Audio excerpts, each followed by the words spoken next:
लग्नाचा आमिष दाखवून एका IPS अधिकाऱ्याने महिला डॉक्टरवरच अत्याचार केलाय। नेमकी ही घटना कुठे घडली पाहूया। नागपूरमध्ये लग्नाचे आमिष दाखवत एका महिला डॉक्टरवर अत्याचार करण्यात आला।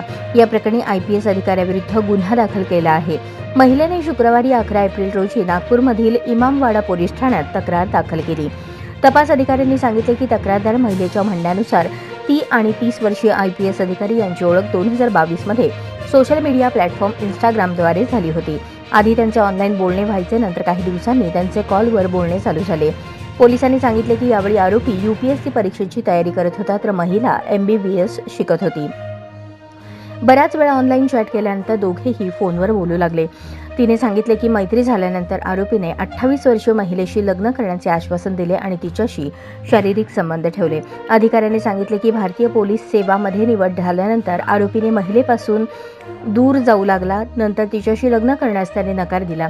पोलिसांनी सांगितले की आरोपीच्या कुटुंबानेही महिलेला कोणतेही उत्तर दिले नाही, ज्यामुळे ती नाराज झाली। त्यानंतर तिने इमामवाडा पोलिसांकडे तक्रार केली।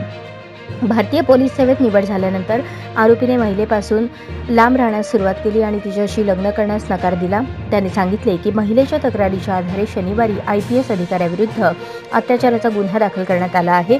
सध्या पुढील तपास सुरू आहे।